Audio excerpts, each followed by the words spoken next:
সুন্দরবন নাকি Dooars?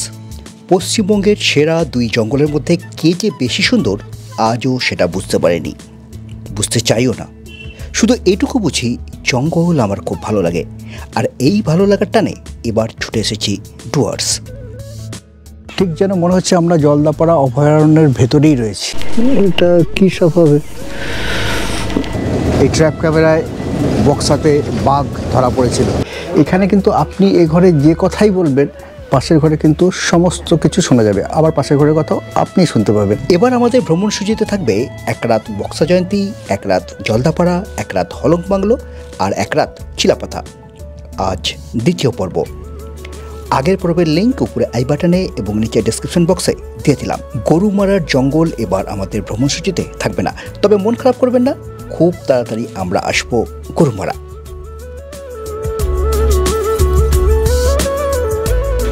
Good morning from জয়ন্তী। সকাল 6টা, ঘড়ির কাঁটায় সকাল 6টা। আমাদের সাফারির গাড়ি নিয়ে শিবাদা এসে গেছে, দুবার হর্ন বাজিয়েও দিয়েছে। গুড মর্নিং শিবাদা, চলুন গাড়িতে তাড়াতাড়ি উঠে পড়ি। এখানে সব বাড়িতেই একটা করে জিপসি রয়েছে দেখছি। ওই যে চেকপোস্টের কাছে আমরা এসে পৌঁছে গেছি। এখানে কাগজপত্র দেখাতে হবে। আমরা তো কালকে জাস্ট টোকেন একটা বুকিং করে গেছিলাম 1000 টাকা দিয়ে। এই হচ্ছে টিকিট কাউন্টার। একটা আই কার্ড লাগবে, কি আধার কার্ড হোক, ভোটার কার্ড হোক, প্যান কার্ড হোক, যে কোনো একটা আই কার্ড। 4 রকম সাফারি হয়: টিজিএন টাওয়ার, মহাকাল, কোডেরিয়া, আর একটা হচ্ছে চুনিয়া আর ভুটিয়া বস্তি। টিজিএন ওয়াচ টাওয়ার 950 টাকা, মহাকাল আর চুনিয়া ওয়াচ টাওয়ার এই দুটোর একই রেট 1550 টাকা, আর কোডেরিয়া সাফারি 1750 টাকা। এটা হচ্ছে গাড়ির খরচ, এর সাথে গাইডের খরচ 350 টাকা। যে দুজন ট্যুরিস্ট যাবে তাদের 150 টাকা করে, মানে পার হেড 150 টাকা করে। আমরা দুজন 300 টাকা। আর আমরা যে গাড়ি নিয়ে এসেছি সেটার আজকেও একটা পারমিট করাতে হলো 480 টাকা। চলুন উঠে পড়ি গাড়িতে।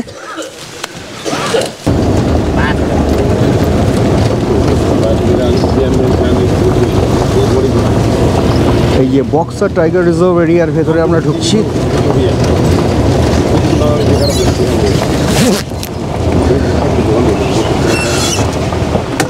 এই হচ্ছে জঙ্গলের কোড এরিয়া বক্সা টাইগার রিজার্ভের। আমরা ভেতরে ঢুকলাম। এখানে জঙ্গল বড্ড ঘন, দুপাশে এদিক ওদিক কিচ্ছু দেখা যাচ্ছে না। কুয়াশা মাখা শীতের জয়ন্তীর জঙ্গল।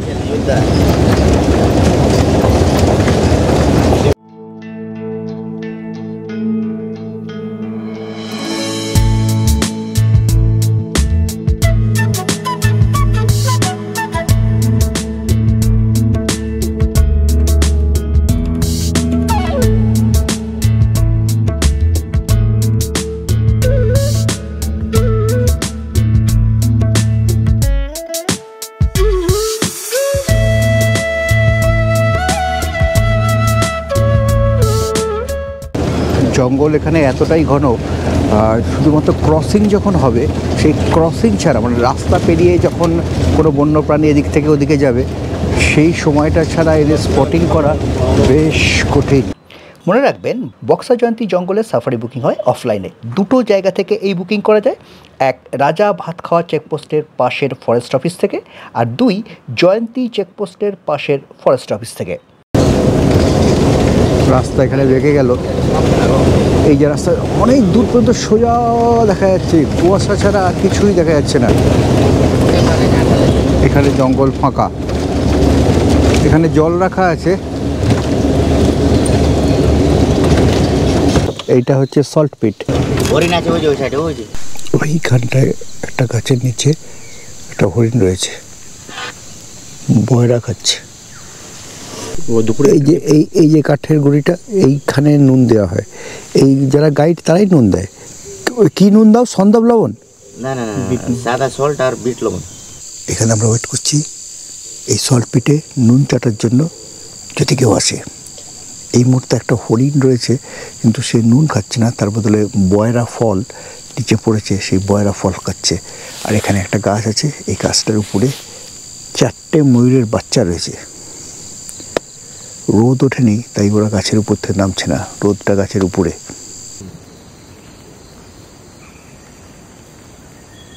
গাছের ময়ূর।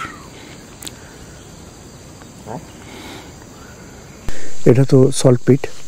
তার সাথে হাতির চান করার জন্য জল খাওয়ার ব্যবস্থা সব রয়েছে।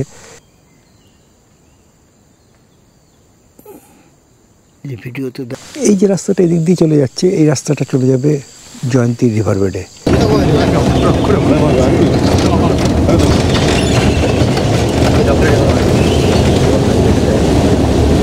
তো জঙ্গলে আসার সব থেকে ভালো সময় কখন? এই শীতকালে ঠান্ডা থাকে, প্রাণীদের, আমাদের যেরকম ঘুম থেকে উঠতে দেরি হয়, জঙ্গলের প্রাণীদেরও কিন্তু ঘুম থেকে উঠতে দেরি হয়, ওরা ঘুম ভাঙে দেরিতে। দ্বিতীয় কথা, শীতকালে ভোরের দিকে কুয়াশা থাকে, যেটা এখন আজকে রয়েছে। তো সেই কারণে শীতকালের এই একদম মর্নিং সাফারিটা স্পটিংয়ের জন্য আদর্শ নয়। বর্ষাকালে জঙ্গল প্রচুর ঘন হয়ে যায়, সেই কারণে তখন স্পটিং ভালো করা যায় না। স্পটিং করার সবচেয়ে ভালো সময় হচ্ছে গরমকাল, যে কোনো জঙ্গলে। যাই হোক, স্পটিং সেটা তো লাকের ব্যাপার। ওভারঅল জঙ্গলটার মধ্যে দিয়ে ঘুরে বেড়াতে কিন্তু ভালোই লাগছে। আজকে বিকেলে আবার জলদাপাড়াতে জিপ সাফারি আছে আমাদের, লাস্ট সাফারি। গাছের থেকে কিন্তু মাঝে মাঝে টপ টপ টপ টপ করে জল পড়ছে। আমার এই যে জ্যাকেটটা, এটা তো আমার ইনার জ্যাকেট, এই জ্যাকেটটা কিন্তু ভিজে ভিজে যাচ্ছে। চলো, এই কি একটা ফ্ল্যাশ হলো? ও, এই যে একটা ফ্ল্যাশ হলো, এখানে জঙ্গলের ট্র্যাপ ক্যামেরা বসানো আছে, আমাদের ছবি উঠে গেল। আমাদের গাইড জানালেন 2021-এর 11ই ডিসেম্বর এই ট্র্যাপ ক্যামেরায় বক্সাতে বাঘ ধরা পড়েছিল। তো সেই ট্র্যাপ ক্যামেরাতে এখন আমরা ধরা পড়লাম। ওই সামনে দেখা যাচ্ছে জয়ন্তী নদী। আমরা জয়ন্তী নদীর বেডে চলে এলাম, রিভার বেডে।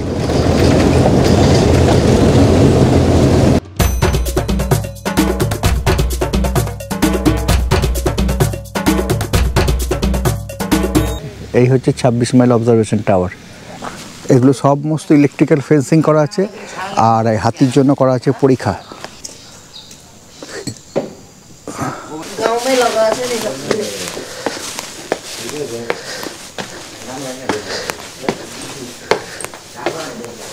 ও, এখানে ফরেস্ট ডিপার্টমেন্টের লোকেদের ঘর, ধূপ জ্বলছে, দুটো বেডও রয়েছে।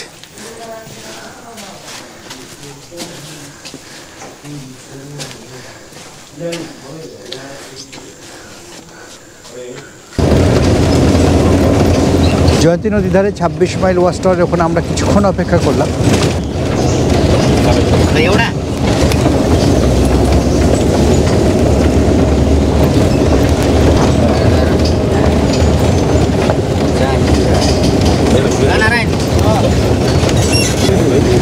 এই সাইকেলগুলো কাদের? 2 নম্বরই এরা সব। ও আচ্ছা, সব জঙ্গলের ভেতর ঢুকেছিল, সাইকেলের মধ্যে ওই কাঠের লক ঢুকিয়ে ঢুকিয়ে সেগুলোকেই পাচার করে। তো এরকমই কয়েকটা সাইকেলকে ধরেছে বন দপ্তর। সাফারির সময় শেষের দিকে দুখানা হরিণ, তাও সেইভাবে ক্যামেরা বন্দি করা যায়নি। জঙ্গলের মধ্যে ঘুরছি, কিন্তু এই জন্য ঘুরছি স্পটিং, সেই স্পটিং কিন্তু আমরা এখনো পর্যন্ত করতে পারিনি। এখানে যে জঙ্গল, রাস্তার উপরে কেউ থাকলে তাকেই দেখা যাচ্ছে, জঙ্গলের ভেতরে দৃষ্টিশক্তি একদম চলছেই না। তবে সাফারি তো আমরা আরও অনেক করবো। আজকে বিকেলেই আমরা জলদাপাড়াতে সাফারি করব। এখান থেকে মা দিক দিয়ে চলে যাচ্ছে রিসোর্টগুলো যাওয়ার রাস্তা।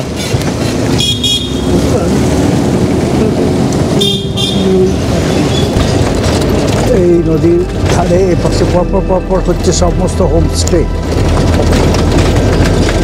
জয়ন্তী রিভার বেড। কালকে সন্ধেবেলায় খুব ভালো বোঝা যাচ্ছিল না, আজকে সকালে কিন্তু ভীষণ সুন্দর লাগছে, ভীষণ। এইদিকে মহাকাল।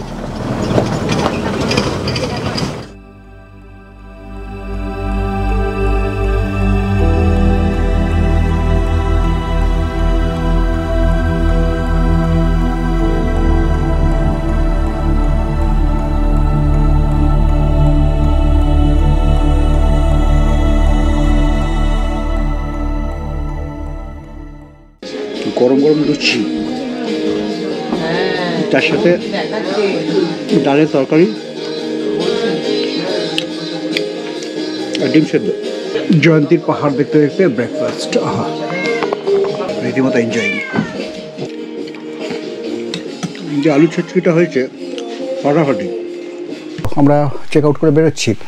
আমাদের জল যেটা আছে বিসলেরি বোতল তার দামটা দেওয়া বাকি আছে, বাকি সব কিছু তো আমাদের প্যাকেজের মধ্যেই আছে। আমাদের যে ট্যুর প্যাকেজ পুরো এই যে জলদাপাড়া এবং তার সাথে চিলাপাতা এবং বক্সা জয়ন্তীর যে প্যাকেজ এবার অর্গানাইজ করেছে, যেটা করে থাকে নর্থ বেঙ্গলে আমাদের প্যাকেজ সবসময় অর্গানাইজ করে থাকে ট্যুর কিংডম মানে শেখর। এখানের এই রুম সম্বন্ধে আর একটা ছোট্ট কথা ইনফরমেশান আপনাদের দিয়ে দিই, এখানে কিন্তু আপনি এই ঘরে যে কথাই বলবেন পাশের ঘরে কিন্তু সমস্ত কিছু শোনা যাবে, আবার পাশের ঘরের কথাও আপনি শুনতে পাবেন, এই ব্যাপারটা কিন্তু মাথায় রাখবেন। ট্যুর কিংডমের ডুয়ার্সের 3 ধরনের ট্যুর প্ল্যান, তার খরচ এখানে এবং নিচে ডেসক্রিপশন বক্সে দিয়ে দিলাম।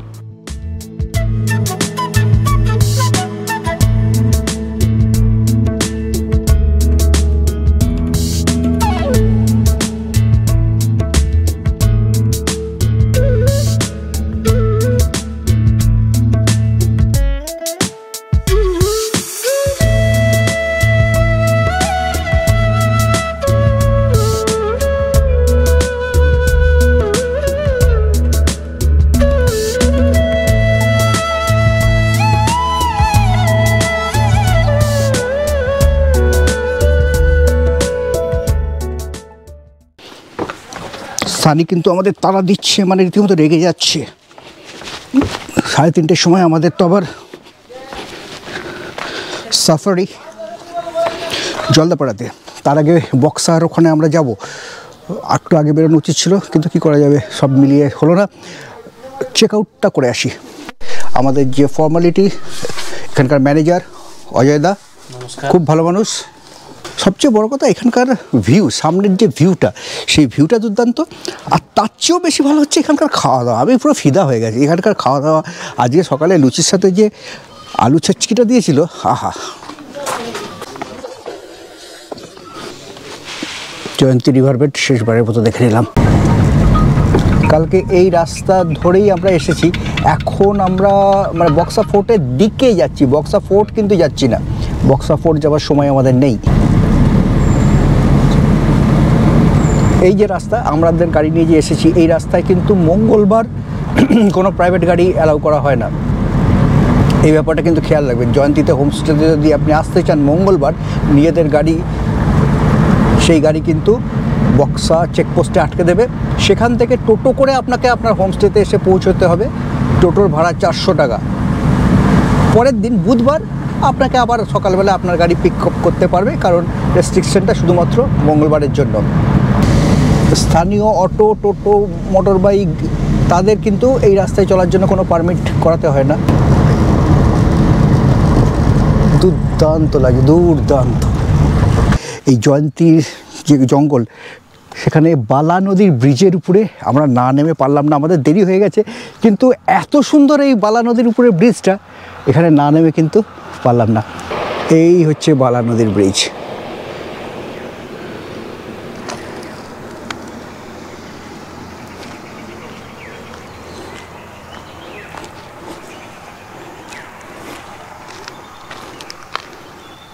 অপূর্ব সুন্দর। ওটা আগের পুরনো ব্রিজ ছিল, এখন এই নতুন ব্রিজ হয়েছে। ভাইয়ের এত ভালো লেগেছে ওইখানে নেমেই পড়েছে। বালা নদীর ব্রিজের উপরে 5 মিনিট সময় কাটিয়ে এখন আমরা আবার এগিয়ে যাব সান্তালবাড়ির উদ্দেশ্যে, যেটা বক্সা ফোর্টের এন্ট্রি পয়েন্ট। আমাদের ওখানে যেরকম নারকেল গাছ, তাল গাছ, বাঁকুড়া পুরুলিয়াতে যেরকম প্রচুর খেজুর গাছ, এখানে হচ্ছে সেরকম সুপুরি গাছ, প্রচুর সুপুরি ধরে আছে, প্রচুর, প্রতি বাড়িতে সুপুরি গাছ। এই পথ যেরকম সুন্দর, পথের দুপাশে জঙ্গলটাও কিন্তু সেরকম সুন্দর। Kaleidoscope of colors in the sky dissipates into the spectrum of sights, painting. এখানে কিন্তু রিসর্ট আছে, হোমস্টে আছে, ঠিক যেরকম এই টেম্পো ট্রাভেলারটা একটা হোমস্টের ভেতর যাচ্ছে। The moments pass by, wish that I could stay alive in the golden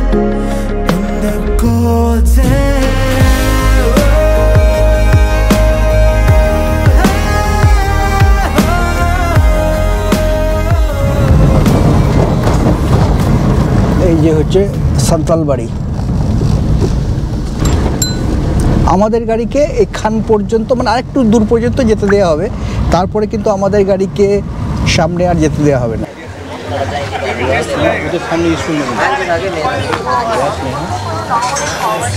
এই দিকে হচ্ছে বক্সা ফোর্ট যাওয়ার রাস্তা, এই দিকে হচ্ছে ট্যুরিস্ট গাইড অফিস।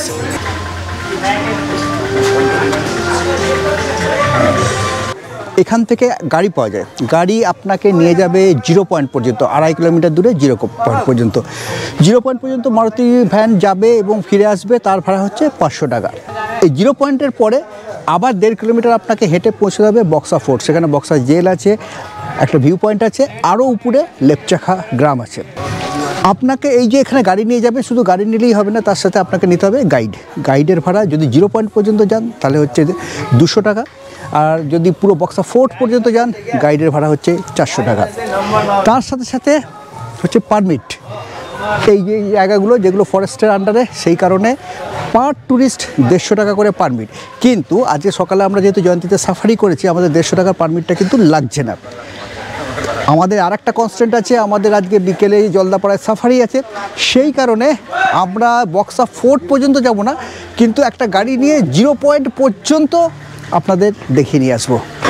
এখানে গিয়ে যেটা দেখার আছে, সাতরাঙ্গি পাহাড়, 0 point, Buxa fort, Lepchakha. Wild animal লেখা আছে, ওয়াইল্ড অ্যানিমাল কত দূর কী পাওয়া যাবে জানি না।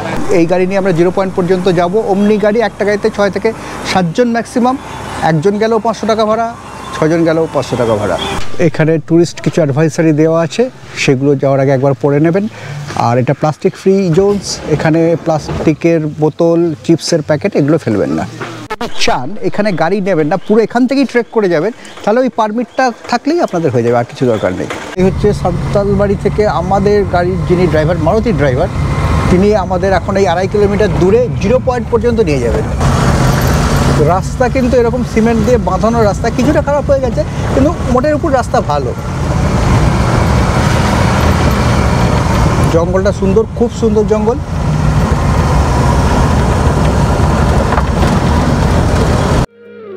The sky fading, sunset faintly burning like the fiery horizon. The sun has set, blending into the light.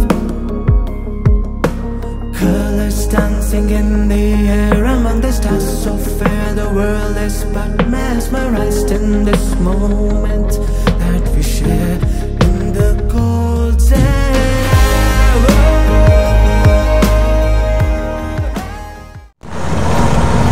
এই হচ্ছে বক্সা ফোর্ট যাওয়ার রাস্তায় 0 পয়েন্ট, এই পর্যন্ত গাড়ি অ্যালাউ। এরপরে বক্সা ফোর্টের বাকি রাস্তা কিন্তু আপনাকে অবশ্যই পায়ে হেঁটে যেতে হবে। এটাই হচ্ছে বক্সা ফোর্ট যাওয়ার রাস্তা। এই রাস্তা ধরে সামনে একটা ভিউ পয়েন্ট করা আছে, সেই ভিউ পয়েন্ট পর্যন্ত আমরা যাব। এটাই হচ্ছে বক্সা ফোর্ট যাওয়ার রাস্তা। এখানে পাথরগুলো শুকনো দিনে তো বেশ সুন্দর, কিন্তু বৃষ্টির দিন মানে জল থাকলে কিন্তু পা স্লিপারি, জুতোটা খেয়াল করবেন।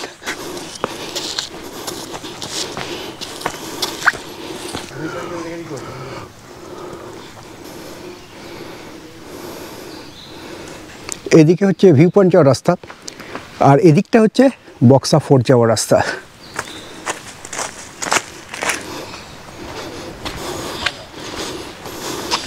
আমার নাম কাঞ্চা প্রধান। আচ্ছা, আমি কত বছর এই গাইডের কাজ করছে? আমার গাইডলাইন্সে মোটামুটি 30 বছর হয়ে গেছে। 30 বছর হয়ে গেছে। এই বক্সা ফোর্টে কীরকম ট্যুরিস্ট আসে? বক্সা ফোর্টে ট্যুরিস্ট ভালোই আছে। এই পুজো থেকে শুরু হয়, 3 মাস বন্ধ থাকে, জুন জুলাই আগস্ট। জঙ্গল বন্ধ তখন।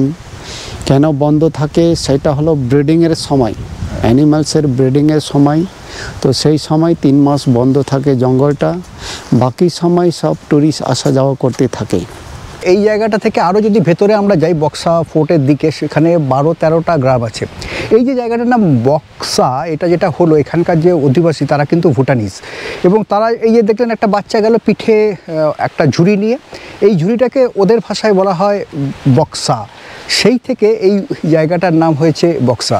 যেহেতু বাঘ পাওয়া যায়, মানে বাঘ খুবই কম পাওয়া যায়, ক্যামেরা ট্র্যাপ ক্যামেরা এক আধবার দেখা গেছে, সেখান থেকে এটা বক্সা টাইগার রিজার্ভ এই নামটা হয়েছে। এই যে পুরো জায়গাটাই বক্সা, এই নিচে এই যে নদীটা বয়ে যাচ্ছে এটা হচ্ছে বক্সা নদী, ওই দূরে ওই নদীটা হচ্ছে বালা নদী। বালা নদীর ব্রিজের উপর থেকে ছবি আমরা নিলাম। আর এই যে পাহাড়টা দেখা যাচ্ছে এই পাহাড়টার পেছনে জয়ন্তী নদী। তো চলুন, আমাদের সময় হয়ে গেছে, এখান থেকে আমাদের ফিরে যেতে হবে। ভিউ পয়েন্টে আমরা কিছুক্ষণ সময় কাটালাম, 0 পয়েন্ট পর্যন্ত গাড়ি এসেছে, বাকিটুকুনি হেঁটে হেঁটে এলাম। এই যে পিঠে এই যে ঝুড়িটা, এখানে কিন্তু সবাইকার পিঠেই থাকে।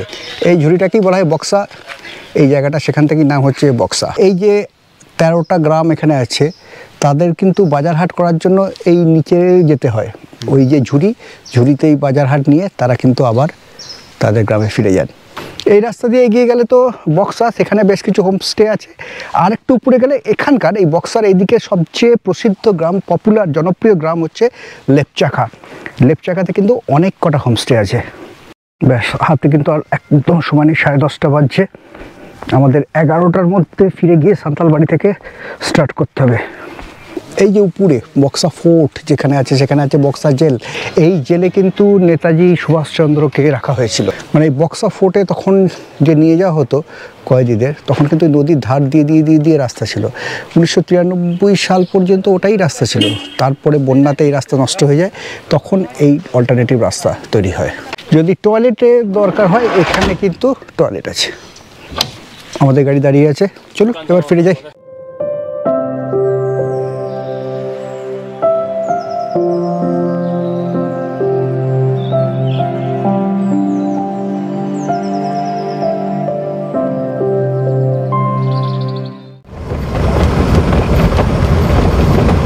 বেশ, আমরা এই বক্সার যে চেক পয়েন্ট সেই পর্যন্ত আমরা চলে এসেছি। এখান থেকে আমরা শুরু করেছিলাম, এখানেই আবার ফিরে এসেছি।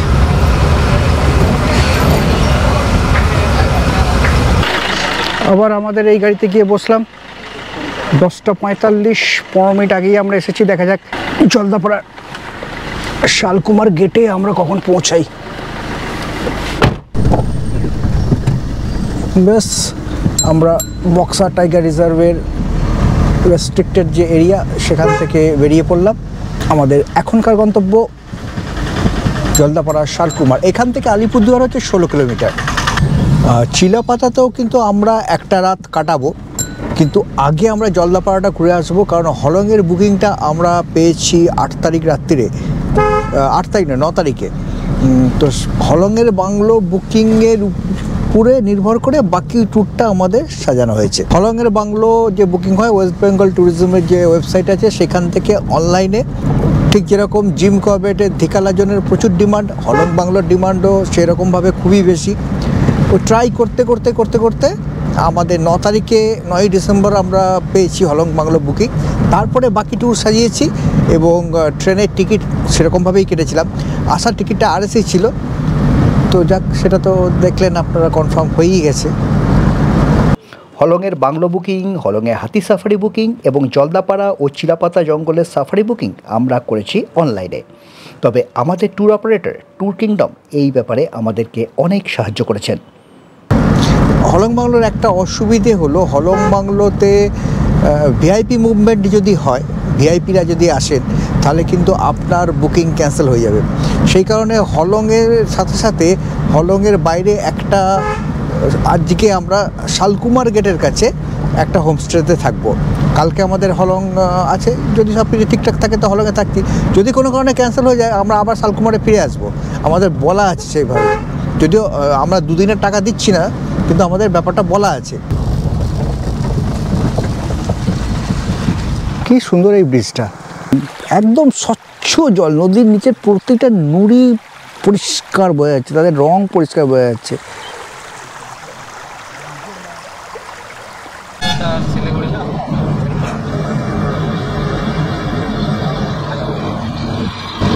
এই সামনে হচ্ছে তোরসা নদী, যে তোরসা নদী চিলাপাতা আর জলদাপাড়াকে আলাদা করছে। মানে আমরা চিলাপাতার দিক থেকে জলদাপাড়ার দিকে প্রবেশ করছি। রাস্তাটাও সুন্দর, আর রাস্তার দুপাশের গাছগুলো, নীল আকাশ, রোদ উঠেছে, দুর্দান্ত।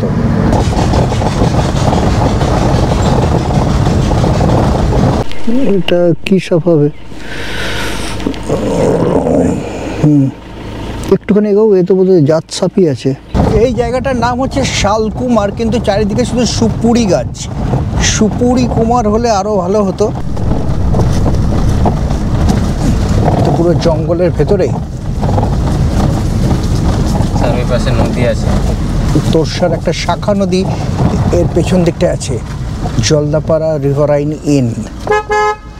আমরা হোমস্টেতে যাব, হোমস্টেতে গিয়ে ফ্রেশ হব, ফ্রেশ হয়ে লাঞ্চ করেই চলে যাব সাফারি করতে। এখান থেকে শালকুমার গেট, আমরা কিন্তু জলদাপাড়ার মেন যে গেট সেই গেট দিয়ে না, মাদারিহাট গেট দিয়ে না, শালকুমার গেট দিয়ে সাফারি করব। শালকুমার যে গেট, এখান থেকে প্রায় 5 কিলোমিটার। আমাদের গাড়ি, সানি ভাই আমাদের গাড়ি নিয়ে কিন্তু এখানে আমাদের জন্য অপেক্ষা করবে। এই হচ্ছে আমাদের হোমস্টে, আজকে রাতের মতো আমাদের আস্তানা।